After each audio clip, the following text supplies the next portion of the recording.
2025 എന്നുള്ളൊരു പുതിയ വർഷം നമ്മുടെ മുൻപിൽ ജന്മമെടുത്തിരിക്കുകയാണ്. ഈ ഒരു പുതിയ വർഷം എങ്ങനെ ആയിരിക്കും എന്നുള്ളതിനെക്കുറിച്ച് നമ്മൾ ചിന്തിക്കുമ്പോൾ ഇതിൻ്റെ ആദ്യത്തെ ദിവസങ്ങൾ എന്ത് നടന്നു എന്നുള്ള കാര്യങ്ങൾ നമ്മൾ ചിന്തിക്കുന്നത് നല്ലതായിരിക്കും. A well beginning is half done. നമ്മൾ നല്ല രീതിയിൽ തുടങ്ങിയത് പകുതിയോളം പൂർത്തീകരിച്ചതിന് തുല്യമാണെന്നാണ് ഒരു ചൊല്ല്. ഒരു പുതിയ വർഷം നമ്മൾ തുടങ്ങുന്ന സമയത്ത് ന്യൂ ഇയർ റെസൊല്യൂഷൻസ് ഒക്കെ നമ്മൾ എടുക്കാറുണ്ട്. ഇതുവരെയുമുള്ള കോൺഫ്ലിക്റ്റുകൾ, പ്രശ്നങ്ങൾ എല്ലാം പരിഹരിച്ച് സമാധാനത്തോടെ മുന്നോട്ട് പോകുവാനും നമ്മളുടെ ആ സെൽഫുമായും നമ്മുടെ ചുറ്റുമുള്ളവരുമായും ദൈവവുമായിട്ടൊക്കെ ഒരു റെസൊല്യൂഷൻ്റെ സമയമാണിത്. എന്നാൽ നമ്മൾ ലോകത്തിലെ രാജ്യങ്ങളെ നമ്മളെടുത്ത് നോക്കുമ്പോൾ ഈ ഒരു വർഷം എങ്ങനെയാണ് പോകുന്നതെന്നുള്ളതിൻ്റെ സൂചനകൾ ഈ ആദ്യത്തെ ദിവസങ്ങളിൽ നമ്മുടെ മുൻപിൽ വന്നിരിക്കുകയാണ്. യുണൈറ്റഡ് നേഷൻസിനെ സംബന്ധിച്ചിടത്തോളം അവരുടെ കണക്കുകൂട്ടലുകളുടെ അടിസ്ഥാനത്തിൽ ഈ 2025 എങ്ങനെ ആയിരിക്കും എന്നുള്ളതിനെക്കുറിച്ച് അവർ അതിൻ്റെ ചലഞ്ചസ്, അതിൻ്റെ വെല്ലുവിളികളെ അതിനെ ഏറ്റെടുത്തുകൊണ്ട് അവർ ചില റെസൊല്യൂഷൻസ് അവർ സജസ്റ്റ് ചെയ്യുന്നുണ്ട്. അവർ അങ്ങനെയുള്ള കാര്യപരിപാടികളുടെ അടിസ്ഥാനത്തിലാണ് ഒരു വർഷത്തെ ക്രമീകരിക്കുന്നത്. ഈ ലോകത്തിൻ്റെ മുഴുവൻ സമാധാനവും അവരത് മെയിൻറ്റെയിൻ ചെയ്യേണ്ട ഒരു ഉത്തരവാദിത്വം യുണൈറ്റഡ് നേഷൻസിനുണ്ട്. വേൾഡ് ഹെൽത്ത് ഓർഗനൈസേഷൻ തീർച്ചയായിട്ടും ആരോഗ്യപരമായിട്ടുള്ള എമർജൻസികളെ എങ്ങനെ നേരിടണം എന്നുള്ള കാര്യങ്ങളെക്കുറിച്ചുള്ള തയ്യാറെടുപ്പുകളൊക്കെ നടത്തുന്ന ദിവസങ്ങളാണിത്. നമ്മുടെ ഈ 2025 എന്നുള്ള ഈ വർഷം ഇത് തുടങ്ങിയിട്ടേ ഉള്ളൂ. അതിൻ്റെ ഒരാഴ്ച പോലും പിന്നിട്ടിട്ടില്ല. എങ്കിൽ കൂടെ ഈ ഒരു വർഷം എങ്ങനെയാണ് മുന്നോട്ട് പോകുന്നത് എന്നുള്ളതിൻ്റെ കാലൊച്ചകൾ, അതിൻ്റെ സൂചനകൾ നമ്മുടെ മുൻപിൽ ലഭ്യമായിക്കൊണ്ടിരിക്കുന്ന സൂചനകളുടെ അടിസ്ഥാനത്തിൽ 2025 ഒട്ടും പുറകിലല്ല. സംഭവങ്ങളുടെ അടിസ്ഥാനത്തിൽ അനേക അത്യാഹിതങ്ങളും അനേക യുദ്ധങ്ങളും പുതിയതായിട്ടുള്ള പ്രശ്നങ്ങളും ഒക്കെ ഈ ഭൂമിയിൽ ഉടലെടുക്കുവാനുള്ള സാധ്യത വളരെ കൂടുതലാണെന്നുള്ള സൂചനകളാണ് നമുക്ക് ലഭ്യമായി തീരുന്നത്. യുണൈറ്റഡ് നേഷൻസിൻ്റെ ഏറ്റവും ആദ്യത്തെ അവരുടെ ലക്ഷ്യം എന്ന് പറയുന്നത് സമാധാനം, സുരക്ഷ എന്നുള്ള ഒരു കാര്യമാണ്. Piece and safety. അവരെ സംബന്ധിച്ചിടത്തോളം ഇന്ന് ലോകത്തിലുള്ള പ്രധാനപ്പെട്ട യുദ്ധങ്ങൾ ഏതൊക്കെയാണെന്ന് ചോദിച്ചാൽ ഗാസയിൽ നടക്കുന്ന യുദ്ധമുണ്ട്, സുഡാനിൽ നടക്കുന്ന യുദ്ധമുണ്ട്, യുക്രൈനിൽ നടക്കുന്ന യുദ്ധമുണ്ട്. ഇനിയും സിറിയ എന്നുള്ള ഒരു പുതിയ രാജ്യം യുദ്ധക്കളത്തിലേക്ക് ജോയിൻ ചെയ്തിരിക്കുകയാണ്. അങ്ങനെ ഇതുവരെയുമുള്ള ഈ മേജറായിട്ടുള്ള ലോക യുദ്ധങ്ങളിൽ ഈ രാജ്യങ്ങൾ തമ്മിലുള്ള ഈ വഴക്കുകളിൽ, ഫൈറ്റുകളിൽ എങ്ങനെ സീസ് ഫയർ കൊണ്ടുവരാം, അതായത് വെടിനിർത്തൽ കൊണ്ടുവരാം, സമാധാനം ഈ രണ്ട് രാജ്യങ്ങളുമായി എങ്ങനെ നിലനിർത്താം, അതിനെ കൊണ്ടുപോകാം എന്നുള്ളതിനെക്കുറിച്ചുള്ള ചർച്ചകൾ പുരോഗമിക്കുകയാണ്. ട്രംപിൻ്റെ വാഗ്ദാനം എന്ന് പറയുന്നത് യുക്രൈനും റഷ്യയും തമ്മിലുള്ള യുദ്ധം അവസാനിപ്പിക്കുന്നതിന് വേണ്ടി അദ്ദേഹത്തിൻ്റെ റെസൊല്യൂഷനായിട്ട് അദ്ദേഹം മുന്നോട്ട് വെച്ചിട്ടുണ്ട്. അങ്ങനെ യുദ്ധങ്ങൾ എപ്പോൾ അവസാനിക്കും, അത് അവസാനിച്ച് എത്രയും പെട്ടെന്ന് ലോകത്തിലെ ഈ രാജ്യങ്ങൾ തമ്മിൽ സമാധാനം ഉണ്ടാകണം എന്നുള്ള ആഗ്രഹത്തോടുകൂടെ ലോകരാജ്യങ്ങൾ, നേതാക്കന്മാർ, ഏജൻസികൾ, യുണൈറ്റഡ് നേഷൻസ്, WHO അങ്ങനെയുള്ള അനേക ഏജൻസികൾ മുന്നോട്ട് വന്നിരിക്കുകയാണ്. ഈ യുദ്ധങ്ങളെല്ലാം നമ്മുടെ മുൻപിൽ എത്രയും പെട്ടെന്ന് തന്നെ അത് നിന്നു പോകട്ടെ, ലോകത്തിൽ സമാധാനം ഉണ്ടാകട്ടെ എന്ന് നമുക്ക് പ്രാർത്ഥിക്കാം. എന്നാൽ യാഥാർത്ഥ്യം സംഭവിക്കുവാൻ പോകുന്ന കാര്യമെന്ന് പറയുന്നത് ഈ ലോകരാജ്യങ്ങൾ തമ്മിലുള്ള യുദ്ധം താൽക്കാലികമായി അവസാനിച്ചെങ്കിൽ പോലും ഈ യുദ്ധം അവസാനിക്കുമ്പോൾ മറ്റ് രാജ്യങ്ങൾ യുദ്ധത്തിന് വേണ്ടി തയ്യാറെടുക്കുന്ന കാഴ്ചയാണ് നമ്മൾ കാണുവാനായി പോകുന്നത്. ലോകരാജ്യങ്ങൾ തമ്മിലുള്ള സംഘർഷങ്ങൾ, സമ്മർദ്ദങ്ങൾ ഇത് അവസാനിക്കുവാൻ പോകുന്ന ഒരു കാര്യമല്ല. എന്നാൽ അത് കൂടുതൽ സങ്കീർണമാകും എന്നുള്ള പാഠമാണ് 2024 എന്നുള്ള ഒരു വർഷം നമ്മളെ പഠിപ്പിക്കുന്നത്. ഈ പുതിയ വർഷത്തിൽ ഏതൊക്കെ രാജ്യങ്ങളായിരിക്കും ഇനി കൊമ്പ് കോർക്കുക എന്നുള്ളത് നമുക്കാർക്കും ഇതുവരെയും നമുക്ക് പ്രവചിക്കുവാൻ സാധ്യമല്ല എന്നുള്ളത് ഒരു കാര്യമാണ്. വെടിനിർത്തൽ മാത്രമല്ല നടക്കേണ്ടത്. വെടിനിർത്തൽ നിർത്തിയതിനു ശേഷം ഈ രാജ്യങ്ങളെല്ലാം റീബിൽഡ് ചെയ്യേണ്ടതായിട്ടുണ്ട്. സിറിയയുടെ അവസ്ഥ, ഗാസയുടെ അവസ്ഥ, പലസ്തീൻ, അവിടെയെല്ലാം റീബിൽഡിങ് നടക്കേണ്ടതായിട്ടുണ്ട്. ലെബനനിലുമൊക്കെ വളരെ നാളുകൾ ഇനിയും അവിടെ പ്രയത്നിച്ചെങ്കിൽ മാത്രമേ പഴയതുപോലുള്ള പ്രൗഢിയിൽ ആ രാജ്യങ്ങൾ കൊണ്ടുവരുവാൻ സാധ്യമാവുകയുള്ളൂ. അപ്പോൾ 2 ഗോളുകളാണുള്ളത്. ഒന്ന് സീസ് ഫയർ, 2 റീബിൽഡിങ്. ഈ 2 ഗോളുകളെന്ന് പറയുന്നത് വളരെ വലിയ ചലഞ്ചസ് ആണ്.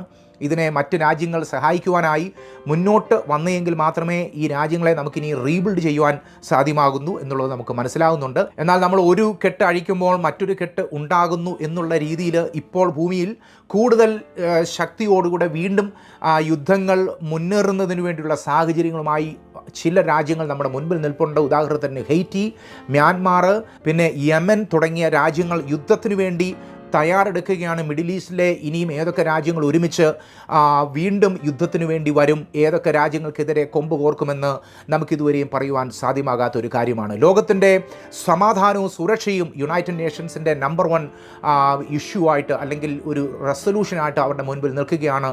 രണ്ടാമത്തെ കാര്യമെന്ന് പറയുന്നത് ഭാവിക്ക് വേണ്ടിയുള്ള ശരിയായിട്ടുള്ള ഫൈനാൻസിങ്, അത് നടത്തുക എന്നുള്ളതാണ്. അതായത് ഓരോ രാജ്യങ്ങളും അവരുടെ ഭാവി തലമുറയ്ക്ക് വേണ്ടിയുള്ള പ്രോപ്പറായിട്ടുള്ള ഇൻവെസ്റ്റ്മെൻറ്റ് നടത്തുക. ഒരു ഭാവി തലമുറ വളർന്നു വരുന്നു, ഇൻഫ്രാസ്ട്രക്ചറും അങ്ങനെയുള്ള ബാക്കി ഇൻവെസ്റ്റ്മെൻറ്റുകൾ IT മുതലായിട്ടുള്ള മേഖലകളിൽ ഏത് മേഖലകളിൽ ഇൻവെസ്റ്റ് ചെയ്യണം, ഏത് മേഖലയിൽ ഇൻവെസ്റ്റ് ചെയ്താൽ അത് ആ രാജ്യത്തിൻ്റെ ഭാവിക്ക് ഏറ്റവും നല്ലതായി തീരും എന്നുള്ള കാര്യങ്ങളെക്കുറിച്ച് ലോകരാജ്യങ്ങൾ സംസാരിച്ചു കൊണ്ടിരിക്കുകയാണ്, ചിന്തിച്ചു കൊണ്ടിരിക്കുകയാണ്. മറ്റൊരു വലിയൊരു കാര്യമെന്ന് പറയുന്നത് ക്ലൈമറ്റ് ആക്ഷൻ എന്നുള്ളൊരു കാര്യമാണ്. നമ്മൾ കേരളത്തെ സംബന്ധിച്ചാണെങ്കിൽ പോലും കാലാവസ്ഥാ വ്യതിയാനം എന്ന് പറയുമ്പോൾ നമുക്കൊക്കെ അത് ഉൾക്കൊള്ളുവാൻ പോലും ചില സമയങ്ങളിൽ അത് ബുദ്ധിമുട്ടുള്ള കാര്യമായിരുന്നു.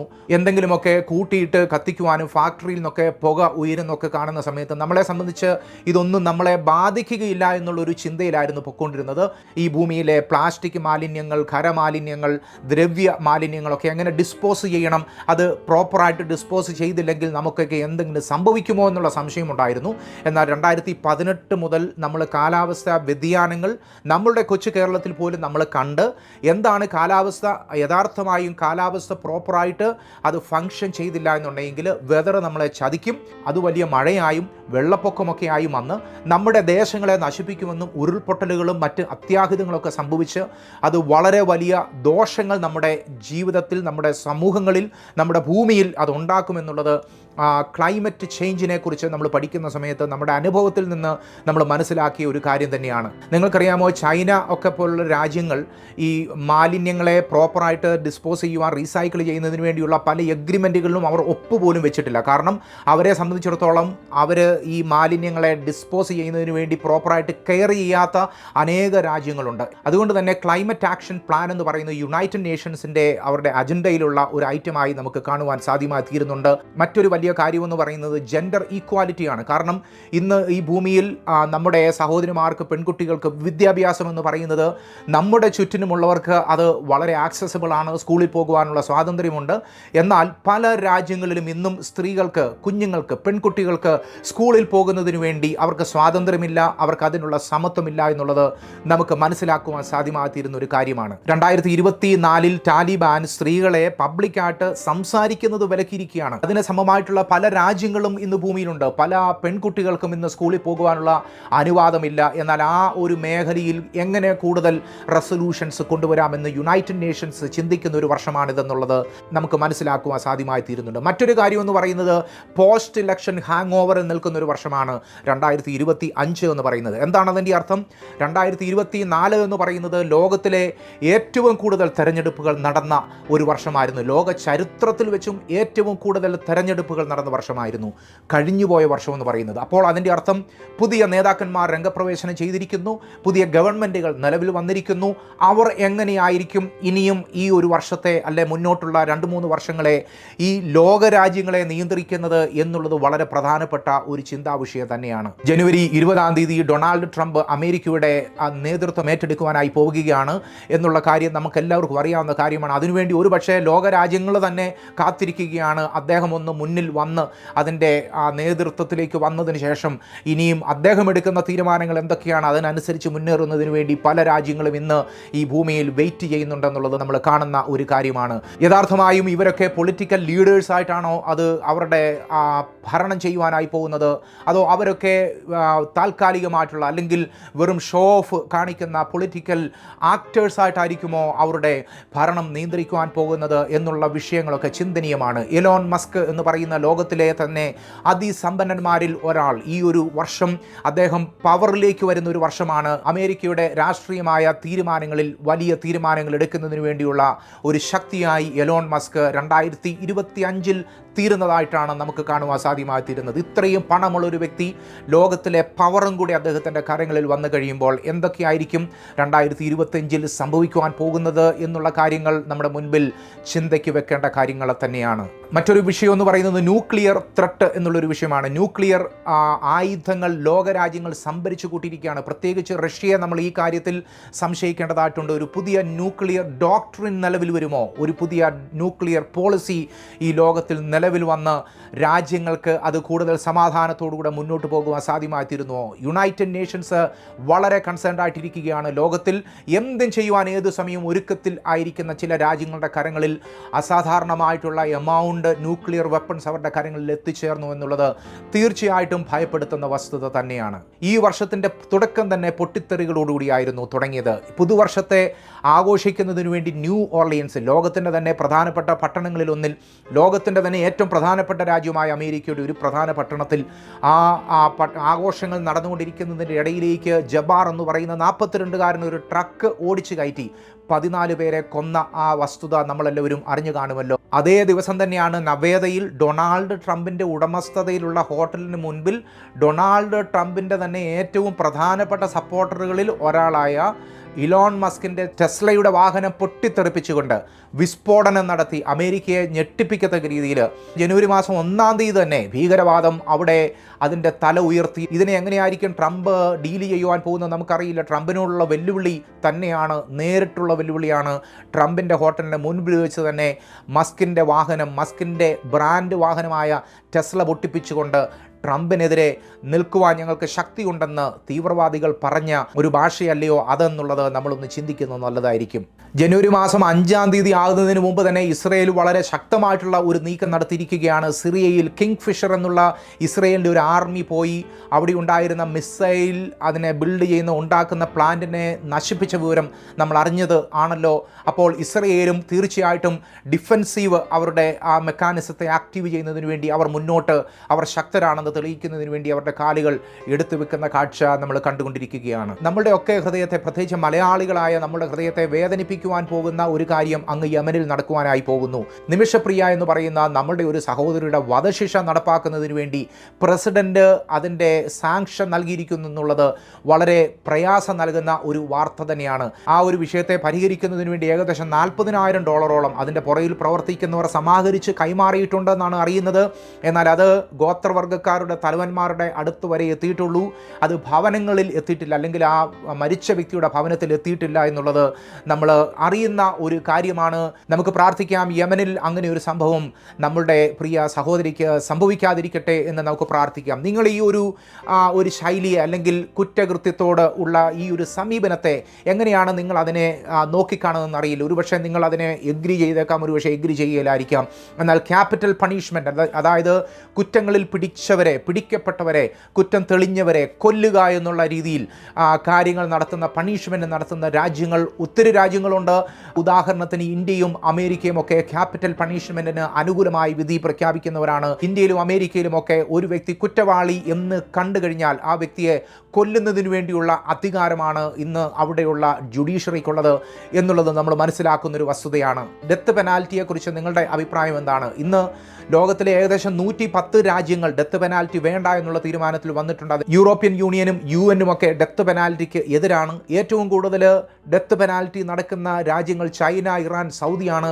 അവിടെ ഒരു കുറ്റകൃത്യം ചെയ്താൽ അങ്ങനെയുള്ള വ്യക്തികളെ കൊല്ലുന്നതിന് വേണ്ടിയുള്ള അധികാരമാണ് അവിടെയുള്ള കോടതികൾക്കുള്ളത്. നിങ്ങളുടെ അഭിപ്രായം എന്താണെന്നറിയില്ല. തിന്മയെ തിന്മ കൊണ്ട് ജയിക്കണമോ, അതോ തിന്മ ചെയ്യുന്ന വ്യക്തി മാനസാന്തരപ്പെട്ട് വന്ന് ഒരിക്കൽ കൂടെ അവൻ ജീവിച്ച് അവനൊരു പക്ഷേ നന്നാകുവാനുള്ള ഒരു അവസരം അവൻ്റെ ജീവിതത്തിൽ നൽകുന്നതാണോ ഏറ്റവും നല്ല മാർഗം എന്നുള്ളത് നമ്മൾ ചിന്തിക്കേണ്ടതായിട്ടുണ്ട്. ഒരു വ്യക്തിയുടെ ജീവൻ എടുക്കുവാനായി മനുഷ്യന് അധികാരമുണ്ടോ?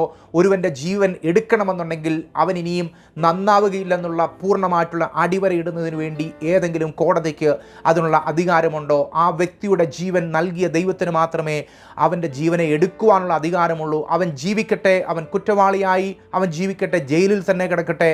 അവൻ്റെ സ്വഭാവത്തെയും അവൻ്റെ ബിഹേവിയറിനെയും ഒക്കെ ഒബ്സർവ് ചെയ്ത് ഏറ്റവും നല്ല തീരുമാനം എടുക്കുന്നതല്ലയോ നല്ലത് എന്നുള്ള കാര്യം ചിന്തനീയമായ ഒരു കാര്യം തന്നെയാണ്. ഡെത്ത് പെനാൽറ്റിയെക്കുറിച്ച് മാത്രമല്ല പറയുന്നത്, മറ്റൊരുവൻ്റെ മേൽ നിയമത്തെ നടപ്പാക്കുന്നതിനു വേണ്ടി കരങ്ങൾ വെക്കുക എന്ന് പറയുന്നത് ഈ ലോകത്തിലെ ഏറ്റവും വലിയ ക്രൈം തന്നെയാണ്. പോലീസും പട്ടാളവും കോടതിയും നിയമവും ഒക്കെ ഉണ്ട് എന്നിരിക്കെ മനുഷ്യൻ നിയമം കയ്യിലെടുക്കരുത് എന്നുള്ളതാണ് ഏറ്റവും പ്രധാനപ്പെട്ട കാര്യമെന്ന് പറയുന്നത്. ഒരു മനുഷ്യനും നിയമം കയ്യിലെടുക്കുവാനോ സെൽഫ് ഡിഫെൻസിങ്ങിന് അല്ലാതെ വേറൊരു വ്യക്തിയെ നശിപ്പിക്കുന്നതിന് വേണ്ടി അവൻ്റെ മേൽ കരങ്ങൾ വെക്കുവാനോ ഈ ലോകത്തിലെ ഒരു കോടതിയും അധികാരം നൽകുന്നില്ല എന്നുള്ളത് മറ്റൊരു വസ്തുതയും കൂടിയാണ്. ഞാനൊരു വീഡിയോ നിങ്ങളെ കാണിക്കുവാനായി പോവുകയാണ്. ഫേസ്ബുക്കിലൂടെ, സോഷ്യൽ മീഡിയയിലൂടെ വളരെ സ്പ്രെഡ് ചെയ്ത ഒരു വീഡിയോയാണ്. ഒരു പറ്റം സഹോദരിമാരെ ക്രിസ്തീയ മാർഗത്തിൽ വിശ്വാസം അർപ്പിച്ചു എന്നുള്ള ഒറ്റ കാരണത്താൽ നോർത്ത് ഇന്ത്യയിൽ എവിടെയോ തല്ലി അവരെ അവരെ കെട്ടിയിട്ടതിന് ശേഷം ജയ് ശ്രീരാം വിളിപ്പിക്കുന്ന ഒരു വീഡിയോ കണ്ണിൻ്റെ മുൻപിലൂടെ വരുവാനിടയായി. നമ്മൾ ഇതിലേക്കൊന്ന് നോക്കുന്ന സമയത്ത് 2025 നമ്മുടെ മുൻപിൽ വന്നു നിൽക്കുന്ന ഈ സമയം മനുഷ്യൻ്റെ മനസാക്ഷി എത്രത്തോളം അത് മരവിച്ചിരിക്കുന്നു എന്നുള്ളത് നമുക്ക് മനസ്സിലാക്കുവാൻ സാധ്യമായി തീരുന്ന ഒരു വസ്തുതയാണ്. ഒരു നിമിഷം ഈ വീഡിയോയിലേക്ക് നിങ്ങളുടെ ശ്രദ്ധയെ ഒന്ന് തിരിച്ചാലും.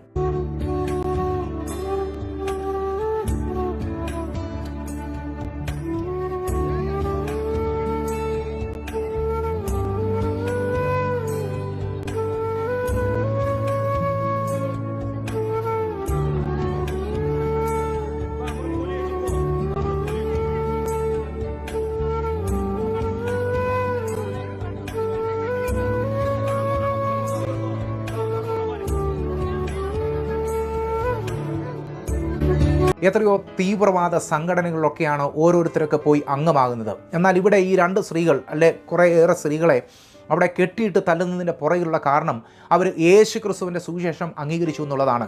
അതും ഭരണഘടന വളരെയധികം ഉറപ്പ് നൽകുന്ന മതസ്വാതന്ത്ര്യം അവരവരുടേതാക്കി എന്നുള്ള ഏക കാരണത്താൽ അവരെ കെട്ടിയിട്ട് തല്ലുന്നതിന് വേണ്ടി ലോകത്തിലെ ഏത് ഭരണകൂടത്തിനാണ്, ഏത് മനുഷ്യനാണ് അതിനുള്ള അധികാരമുള്ളത്? ഇങ്ങനെ സാധുക്കളായ സ്ത്രീകളെ അടിച്ചാൽ തിരിച്ചടിക്കുവാനായി ഒരു ആരോഗ്യമില്ലാത്ത ഇതുപോലുള്ള മനുഷ്യരെ തല്ലുന്ന സമയത്ത് ഇവർക്കൊക്കെ എന്ത് സന്തോഷമാണ് കിട്ടുന്നതെന്ന് നമുക്കറിയില്ല. പക്ഷേ അവരുടെ ഒരു രക്ഷിതാവായ ഒരു ദൈവമുണ്ട്, അവർ സേവിക്കുന്ന ഒരു ദൈവമുണ്ട്. ആ ദൈവം തന്നെ അതിൻ്റെ കാര്യങ്ങൾ ദൈവത്തിൻ്റെ കരങ്ങളിൽ നീതിപൂർവമായി എടുക്കും എന്നുള്ളത് സംശയമില്ലാത്ത കാര്യമാണ്. അവരുടെ ചോര ഈ ഭൂമിയിൽ വീണിട്ടുണ്ടെങ്കിൽ ആ ചോര നിലവിളിക്കും എന്നുള്ളതാണ് ദൈവത്തിൻ്റെ വചനം. ചോര നിലവിളിക്കും, അത് വീഴ്ത്തിയവനെ ദൈവം തന്നെ പിടിക്കും എന്നുള്ളതാണ് വിശുദ്ധ വേദപുസ്തകമാണ് ബൈബിൾ പറയുന്നത്. എന്നാൽ ദൈവം പിടിക്കുന്ന സമയത്ത് കൂട്ടിയിട്ട് തല്ലിയവരുടെ നാശത്തിന് കാരണമാകാതിരിക്കട്ടെ, അത് അവരുടെ മാനസാന്തരത്തിനും അവരുടെ യാഥാസ്ഥാപനത്തിനും കാരണമായി തീരട്ടെ എന്ന് ആത്മാർത്ഥമായി പ്രാർത്ഥിക്കുകയാണ്. അങ്ങനെ 2025 നമ്മുടെ മുൻപിൽ തുടങ്ങിയിരിക്കുന്നത് ഒട്ടും സന്തോഷത്തോടുകൂടിയല്ല, ഒട്ടും സമാധാനത്തോടു കൂടിയല്ല. എന്നാൽ ഇതിൻ്റെ എല്ലാം നടുവിൽ ഇതിനെല്ലാം നിയന്ത്രിക്കുന്ന ഒരു ദൈവമുണ്ട്. ആ ദൈവത്തിൻ്റെ നിയന്ത്രണത്തിൻ്റെ കീഴിൽ സുരക്ഷിതരായി ജീവിക്കുന്നതിന് വേണ്ടിയുള്ള എല്ലാ അനുഗ്രഹങ്ങളും കർത്താവ് നിങ്ങളുടെ ജീവിതത്തിൽ നൽകട്ടെ എന്ന് പ്രാർത്ഥിക്കുകയാണ്. ലോകത്തിൽ എടുത്തിരിക്കുന്ന റെസൊല്യൂഷൻസിൽ പകുതി നടക്കുവാനായി പോകുന്നില്ല. യുദ്ധങ്ങൾ കൂടുവാനായി പോകുന്നതേ ഉള്ളൂ, ക്ഷാമങ്ങൾ കൂടുവാനായി പോകുന്നതേ ഉള്ളൂ.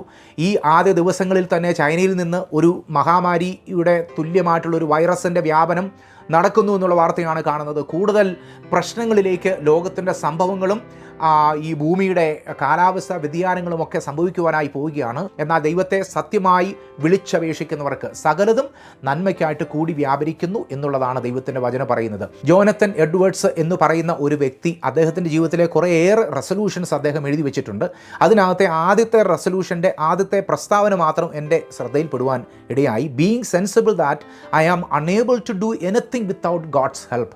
അതായത് ദൈവത്തിൻ്റെ സഹായം കൂടാതെ എനിക്കൊന്നും ചെയ്യാൻ പറ്റുകയില്ല എന്നുള്ള ഒരു ചിന്തയിലേക്ക് ദൈവമേ എന്നെ കൊണ്ടുവരണമേ എന്നുള്ളൊരു പ്രാർത്ഥന. ആ ഒരു ചിന്ത വളരെ പ്രധാനപ്പെട്ട ചിന്തയാണ്. ദൈവത്തിൻ്റെ സഹായം കൂടാതെ ഞാനിത് ചെയ്യാൻ പോവുകയാണ്, ഇത് എന്നെയാണ് ഏൽപ്പിച്ചിരിക്കുന്നത്, ഞാനിത് ചെയ്തു തീർക്കുമെന്ന് പറഞ്ഞുകൊണ്ട് സ്വന്തം ശക്തിയിൽ പോകുന്നവരെല്ലാം കുഴിയിൽ ചാടുമെന്നുള്ളത് വളരെ പ്രധാനപ്പെട്ട ഒരു കാര്യമാണ്. എന്നാൽ 2025 ഈ ഭൂമിയിൽ എന്ത് സംഭവിച്ചാലും നിങ്ങൾക്കൊരു പ്രാർത്ഥന പ്രാർത്ഥിക്കാൻ പറ്റുമെങ്കിൽ ദൈവമേ അങ്ങേ കൂടാതെ ഒന്നും ചെയ്യാതിരിക്കുവാനുള്ള ഒരു കൃപ എനിക്ക് നൽകണമേ. ഒരു നല്ലൊരു വർഷം ദൈവം നിങ്ങൾക്ക് നൽകട്ടെ. നിങ്ങളുടെ ഭവനങ്ങളിലേക്കും നിങ്ങളുടെ ജീവിതങ്ങളിലേക്കും ശരീരങ്ങളിലേക്കും നിങ്ങളുടെ ആത്മാവിലേക്കും മനസ്സിലേക്കും സമാധാനത്തിൻ്റെ സ്വർഗീയമായിട്ടുള്ള ആ ഉറവിടങ്ങൾ, സ്വർഗീയമായിട്ടുള്ള ആ നല്ല ഉറവകൾ അത് സ്പ്രെഡ് ചെയ്യട്ടെ, അത് പോർ ഔട്ട് ചെയ്യട്ടെ, അത് ഫൗണ്ടനായിട്ട് നിങ്ങളുടെ ഉള്ളിൽ എപ്പോഴും അത് സമൃദ്ധമായി അത് പൊട്ടിപ്പുറപ്പെട്ടുകൊണ്ടേ ഇരിക്കട്ടെ എന്നുള്ള പ്രാർത്ഥനയോടുകൂടെ എൻ്റെ വാക്കുകൾ ചുരുക്കുന്നു.